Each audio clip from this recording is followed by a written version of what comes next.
what was it like in 1975 putting a show together with somebody, who you did know from back in the day, but Irv was essentially bringing the player's perspective to a show that was new. I mean, we all take NFL pregame shows for granted now, but you were creating something somewhat out of whole cloth back in 1975. Brent? Yeah, of course. Rich, the big difference was we were live. Prior to the NFL Today, Pat Summerall and Jack Whitaker actually taped the pregame show for CBS Sunday on Friday afternoon before they would head out to various games. And when Bob Wussler, and he invented the NFL Today, it was his idea that it should be live. And not only that, but the halftime and the postgame shows should be live. And then he put together, first it was me and Irv. And when he checked in and suggested Irv, I couldn't believe it that I was going to be reunited with my old friend from Northwestern. And I looked forward to it. And a couple months later, Bob suggested Phyllis George, and we were all on board, and we rehearsed. And it honestly, especially with Irv, it was like we'd all been friends for a long, long time. And no problem. A year later, they added Jimmy the Greek to the mixture.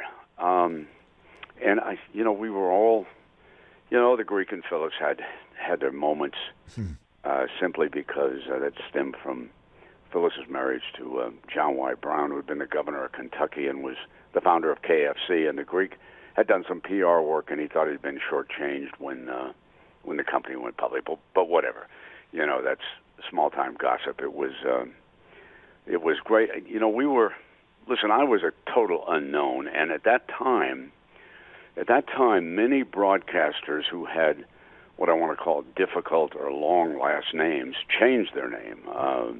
Jim McKay, for example, his real name was McManus. But I said, nah, I'll just stick with Musburger. I wrote with it, and we will go forward.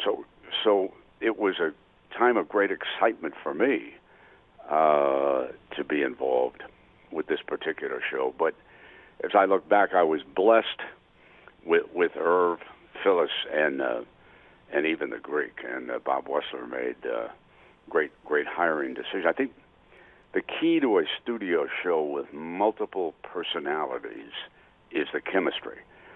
And it is not something you can make up.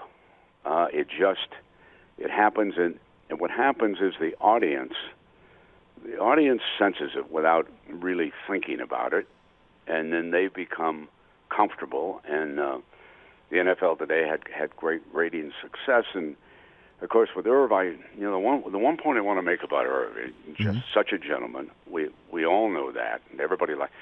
But I'm going to tell you, Rich, he was a terrific football player. I don't know, 7 or 8 years with the Eagles, and then 3, I think it was, with the Rams. But he went to a couple of Pro Bowls. He was an outstanding defensive back.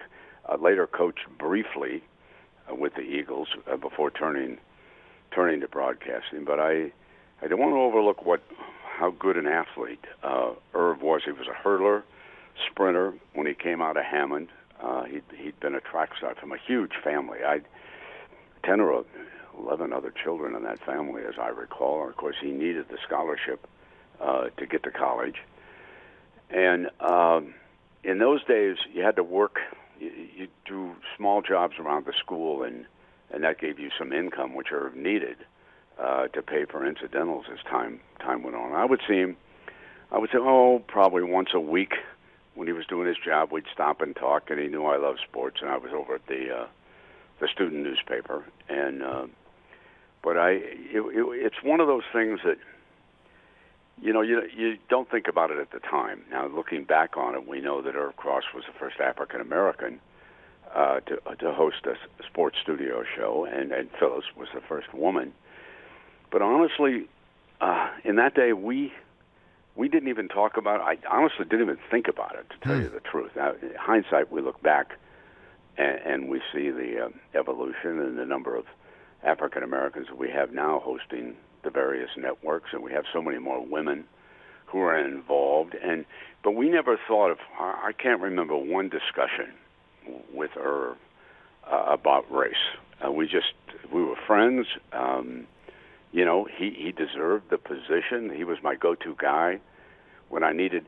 The one thing about Irv, if things were, backing up on me with all the live fire that we had, I could throw any question at him about football, and I knew that Irv would be able to handle it in some way while I would regroup and get the next command from the production truck. And I love that, Brent. I just the fact that, because I do recall his quiet, cool demeanor, that there was really very rarely a voice raised and a certain respect that his voice and his demeanor commanded just when he opened his mouth.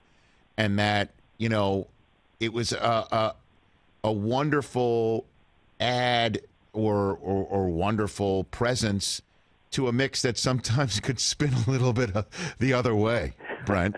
No, absolutely. No question.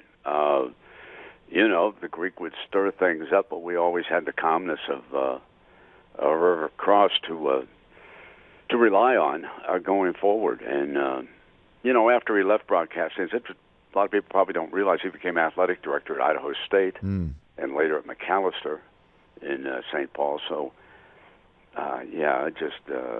just such a nice, always important. Rich, I cannot remember one broadcast that he wasn't able to make it.